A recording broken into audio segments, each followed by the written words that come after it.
As we find ourselves now within a week before Yud Shevat, and we know that when it comes to special days, special times, the idea of preparing oneself for that particular day, that particular special time, is of extreme importance.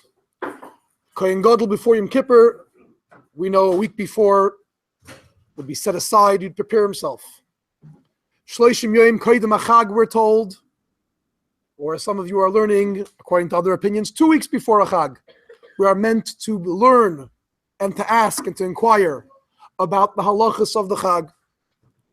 So too when it comes to a day like Yud Shevat, a chassid prepares oneself, a chassid takes time to take stock and think about what the meaning of a day like Yud Shevat is all about, so that we can enter the day of Yud Shevat prepared properly to be able to strengthen our connection with our Rabbeim and be able to continue on in a spirit of Halicha Michayel al Choyel in our Avodas Hashem, in our service, in the army of Hashem, being true Chassidim and soldiers of the Rebbe. To that end, we're honored to have with us the Rebbe's Shliach to Brentwood, California, Rabbi Boruch Hecht, who has agreed to come and take of his time to farbring with us and share with us thoughts and inspiration to prepare us in honor of Yom HaBohir, Yud Shevat. Rabbi Hecht.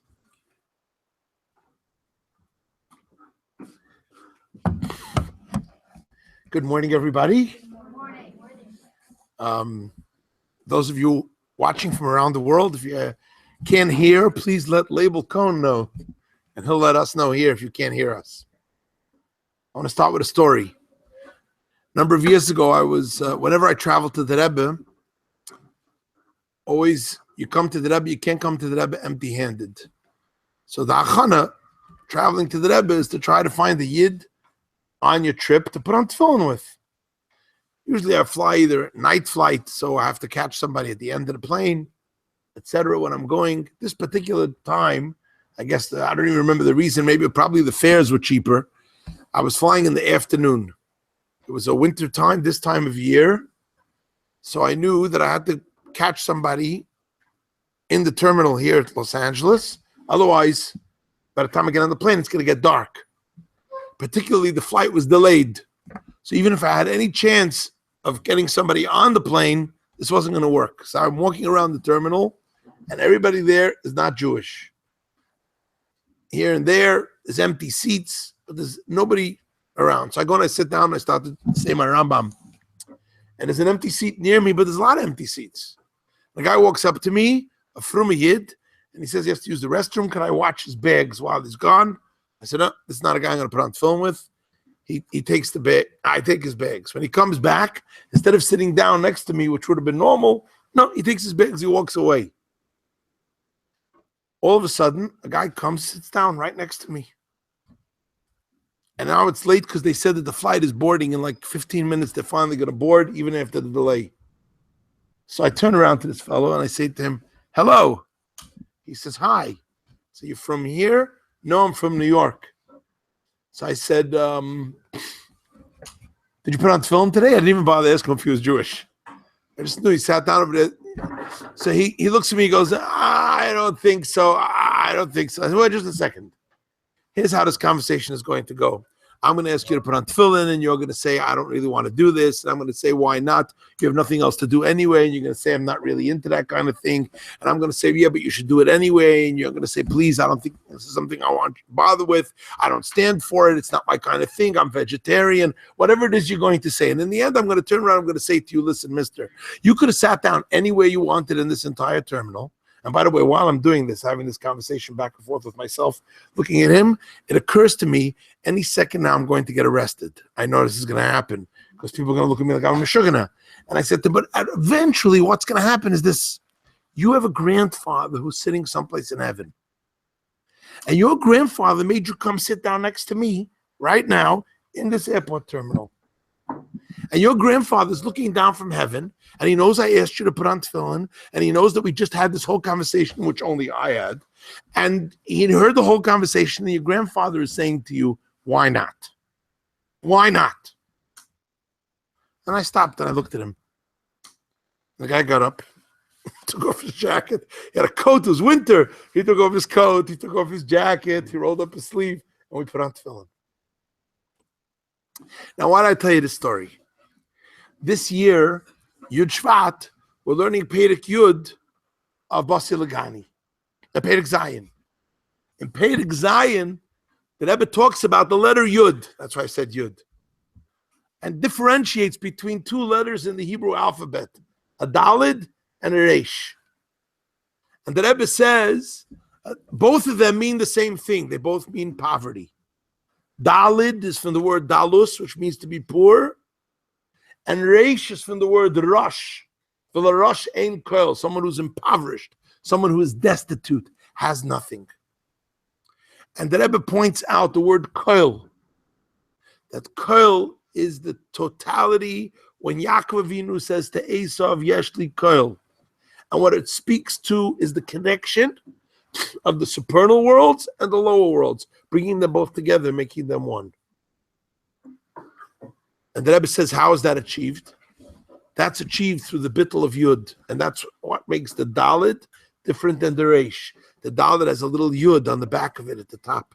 Other than that, they're the same letter. The Yud is the idea of bittel. Total selflessness. And the Rebbe points out that the bittel goes two ways. There's a bittel of the makabel, the one who has to receive from someone else and says, I have to set myself aside so that I can get it from you. And then there's the bittel of the mashpia. Think of it this way. Here's the bittel of the mashpia. And I want you to think about this because the bittel of the makabel is something you're taught all the time. You're constantly told that you have to have kabbalas oil, that you have to listen to your teachers, and you have to listen to your parents, and you have to listen to rabbis, etc., etc. The idea of kabbalas oil, that's not news to you. Anybody kabbalas oil, a new concept? Raise your hand. Zero, just like I expected. I want to talk to you today about the bittel of the mashpia that the Rebbe talks about in the Maimer of Yud Shevat. Sometimes you want to share an idea with somebody. And when you go to share that idea with that person, you understand it completely. The other person has no concept whatsoever what it is you're talking about. So there's two ways to deal with that. You can either just blow him away, share with him a tremendous amount of information, fry his circuits, and then expect that he's going to be able to accept it. Even if that person is in a state of complete and total bittel, you're not going to move him then because he doesn't know what happened. You're just standing there shocked. You're out on the basketball court and you want to teach somebody how to drive the lane. Right? So you're standing there, the coach stands out there with the ball, and he's going to show people how to drive the lane. There's a big lineup of people. Each one's going to take a turn driving the lane. First guy in the front has never held the basketball in his life. Right? He stands there, the coach goes, takes the ball, boom, throws it into, it bounces off his face, his nose, his chest, and it goes someplace else. You ever see that happen before? Yes. 1,000,000 times? Yes. Right? Is the coach mean? No. He's trying to teach him how to play. But for some guys, the only way you're going to teach them how to play is you're not going to say, hey, think fast. Some guys, you got to toss it to him underhand. You got to make sure you have his attention. So it turns out that the mashpia has to also engage in a sense of bittel and kabbalas oil. The person who's teaching, instructing, and giving over the message has to also be able to tell everyone, listen, I know who you are. I know what you're about. I know what I want to share with you. And that's what the Rebbe talks about in the Maimer.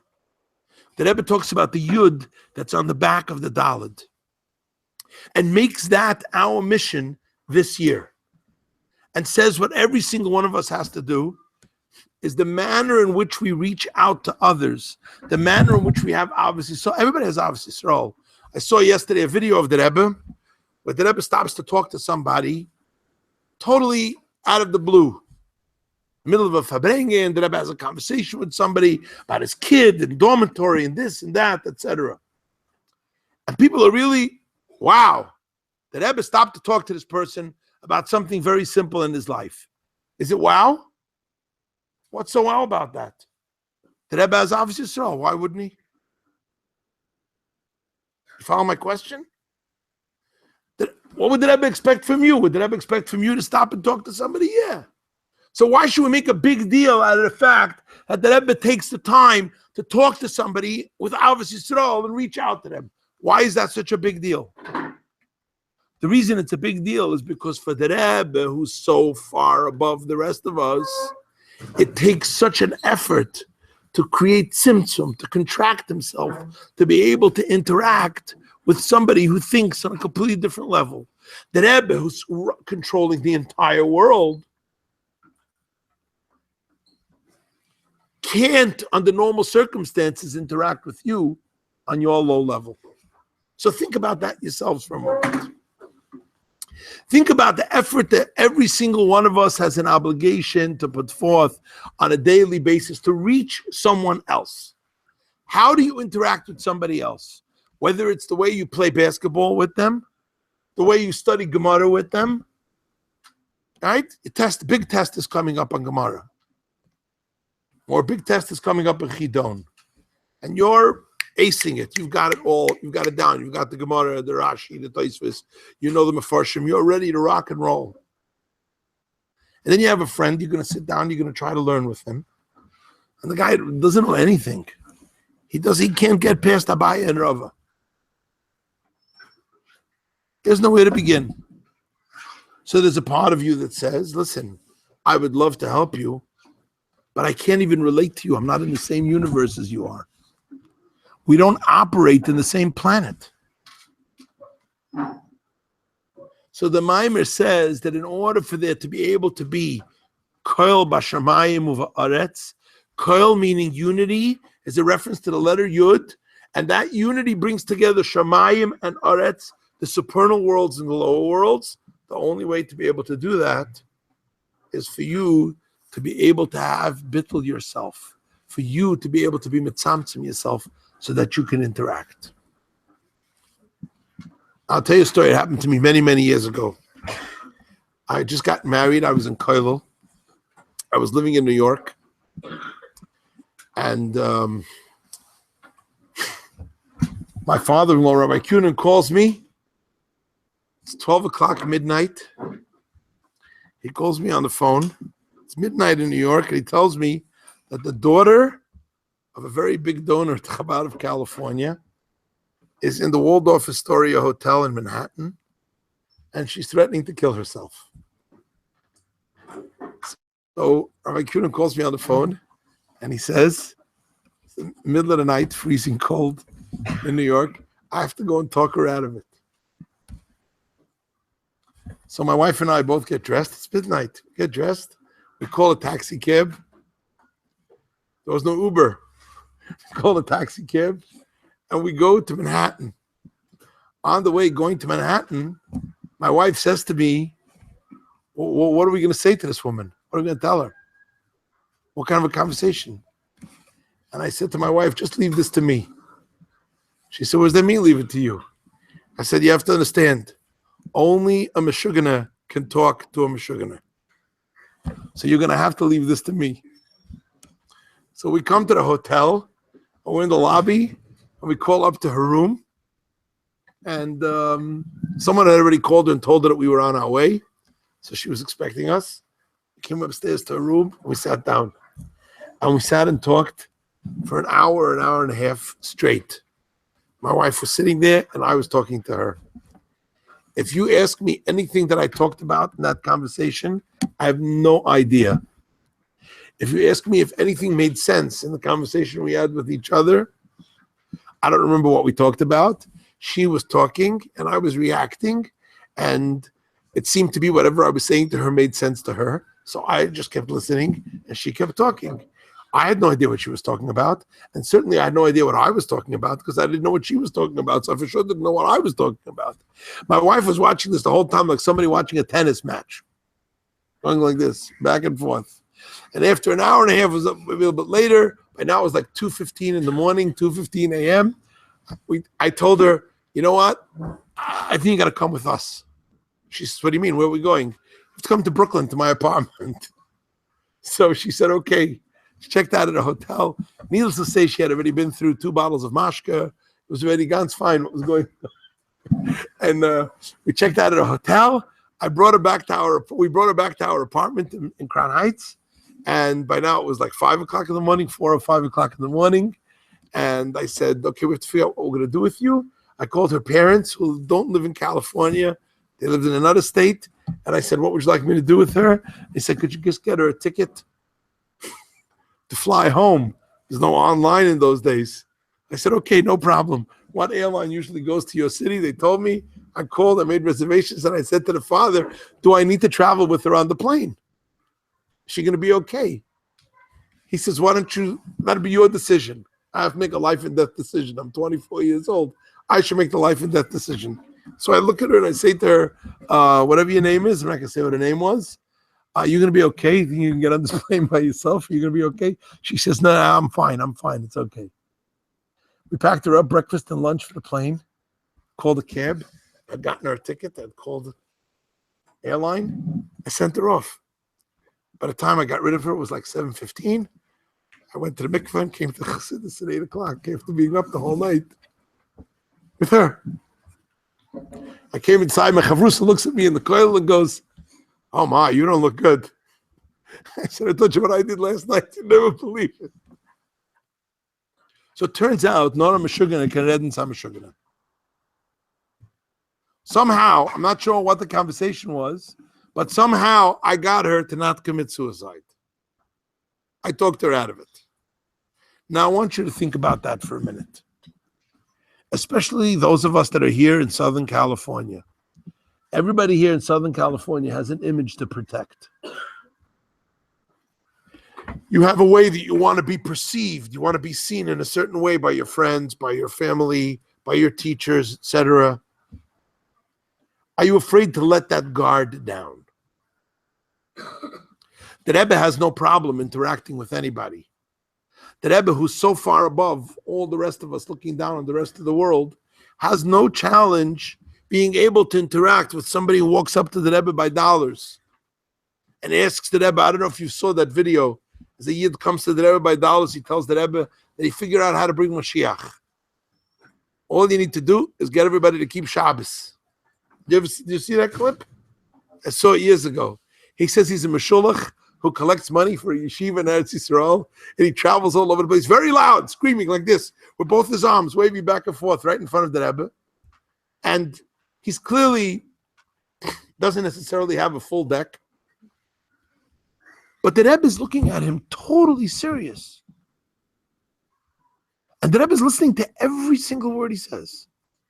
And he explains to the Rebbe that the key is to get everybody to keep Shabbos, and that the problem is that everybody knows the don'ts, the things you're not supposed to do on Shabbos. We have to tell everybody the do's. And then we'd get everybody to keep Shabbos. The Rebbe looks at him and says, great idea. Great idea. And you know, Rabbi Groner, if you ever watched the videos, Rabbi Groner used to line up the dollars because they're brand new bills, so it was easy for the Rebbe to pick them up. So Rabbi Groner is lining up the dollars, and this guy's picking them off the table. So he takes one. Rabbi Groner doesn't say anything. He takes a second one. This is while he's talking to the Rebbe. He takes a second one. When he reaches for the third one, Rabbi Groner leans over, smacks his hand. So that's enough. And if you think the Rebbe doesn't see him picking him off the table, the Rebbe sees it also. The Rebbe doesn't say a word. The Rebbe is looking at him very, very seriously, listening to every word the guy says. So he tells the Rebbe, so the Rebbe says, it's a great idea, do it. He says, somebody has to send out a letter, he tells the Rebbe, to all the communities in the world to get all the Yidden to keep Shabbos once. The Rebbe says, great idea, do it. He says, but I'm not good with words. The Rebbe writes letters better than I do. Could the Rebbe please write the letter for me? So the Rebbe says to him, you don't need me to write the letter. What do you need for me? The Gemara says, if everyone will keep Shabbos once, Mashiach will come. Just quote the Gemara. My words, the Rebbe says, are not going to be better than the words of the Gemara and the Tanoim and Amoraim. And he's standing there arguing with the Rebbe. I've tried, he says, a dozen times. Nobody was listening to me. And you're sitting there watching this video and you say to yourself, well, is it any surprise nobody's listening to you? Come on. Finally, the Rebbe tells him, I'm telling you, all you need to do is write the letter yourself, send it out to everybody. And then the Rebbe reaches down and gives him another $1. After he took a bunch off the table, the Rebbe gives him another $1 and says, Hatzlacha in the project. He finally leaves, and as he's walking away, the Rebbe calls him back. And the Rebbe gives him another $1. And the Rebbe says to him, it's going to cost postage to send out all these letters. So I want to participate in the postage. Here's an extra $1, participate in the postage. Now think about this for a second. Just think about it for a second. Has anybody ever walked into Cheder Menachem or into any one of your schools out there who's a little bit off? I suspect yes, right? This is Lubavitch. We have all kinds of people coming in, right? Your natural inclination, what would your natural inclination be? To exploit the fact that they're off. In other words, have a little fun with them. It's almost normal. It's normal and it's natural.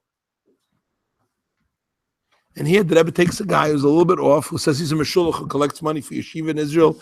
I suspect he collects money for himself. That's what he collects money for. That's probably what he does. And the Rebbe has a serious conversation with him about bringing Mashiach. The Rebbe has a serious conversation with him about making sure that every single person is reached. The Rebbe watches him take extra dollars off the table, doesn't say a word, and then the Rebbe gives him an extra $1 and says, this is for the postage. You're going to have to send out letters. Here's an extra $1 for postage.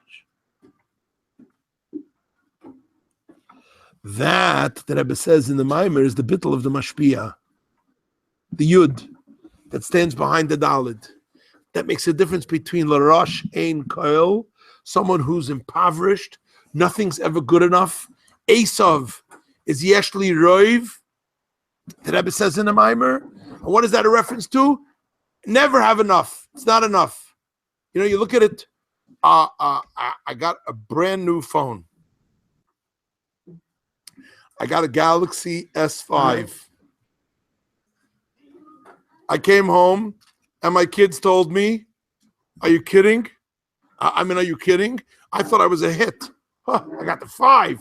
I'm moving up in the world. And the only reason I got the 5 was because my 4 finally broke and I had insurance.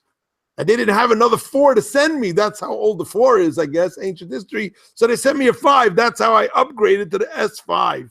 I'm all excited. I got a new phone. Well, look at that. It's an S5. You come home, S5. Come on, Ta. Come on. The 7 just came out. Get with the times. What's the matter with you? I don't know. It works. It works. That's Esav. Esav is Yeshli Rav. Whatever he has, not good enough. Whatever he has, not good enough. The 5 is not good enough. The 6 is not good enough. The 7 is not good enough. By the time you get to the store and buy the 7, the 8 already came out. It's ancient history. Yaakov is Yeshli Koil. The Kol Bashamayim of Haaretz, unifying heaven and earth. What are you doing every single day to unify heaven and earth? What have you done today to change the world so that the supernal and the lower are connected? What have you done to be able to bring Mashiach right now? And the Rebbe says this is what it's going to take. This is what's expected from each of us, particularly this year, is not just the bittel of the, and the Rebbe points this out, that in the previous Perek, it talked about the bittel of the makabel, us, the way we have to set ourselves aside so that we can receive the brachas that are given us. In this Perek, it talks about the bittel of the mashpia. You and I have to become mashpiyim. Every single one of us has to be able to share with the world.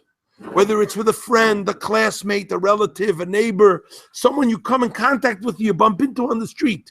Each and every one of these people needs to be unified, needs to be brought together. How can you reach them? You also have to be able to engage in bittel. You have to be able to set yourself aside. That's our job.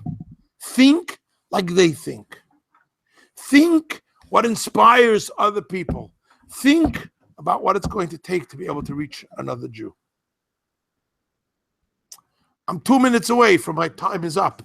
They pulled the plug on me in 2 minutes. So I want to end with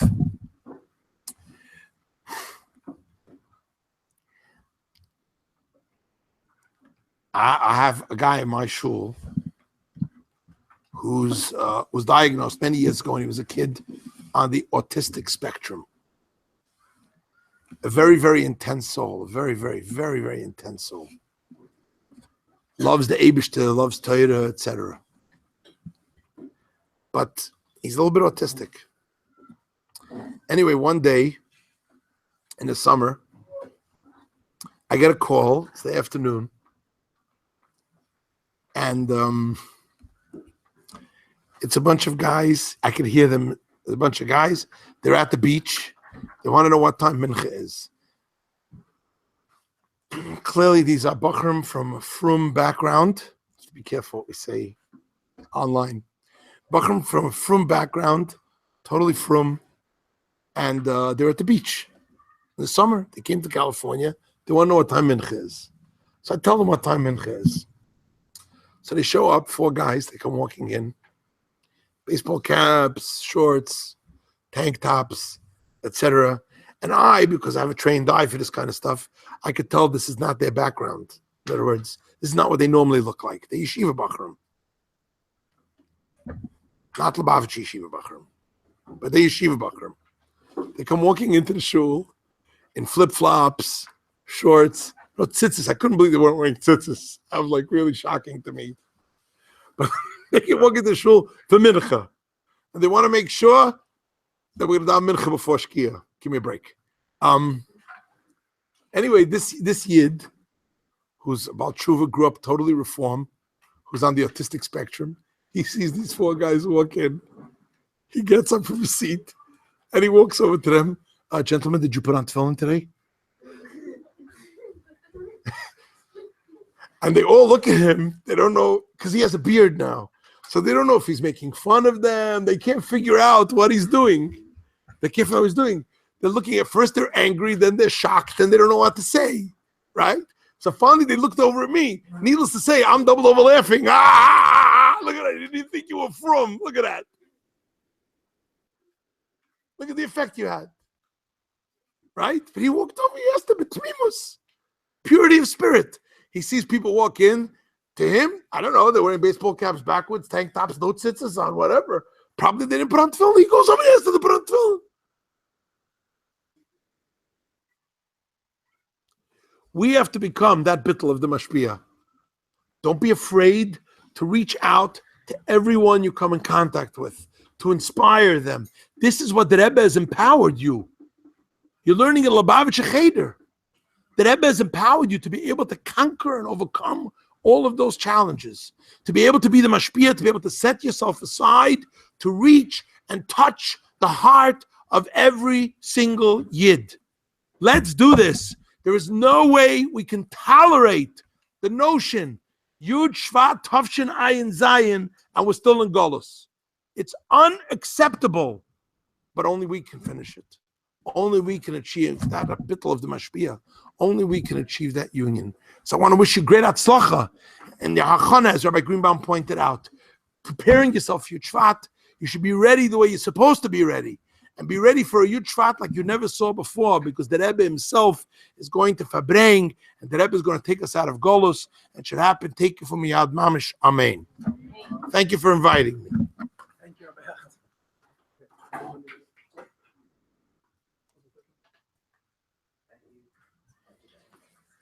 Thank you very much, Rabbi Hecht. Thank you, talmidim in yeshivas and chadarim all around the world.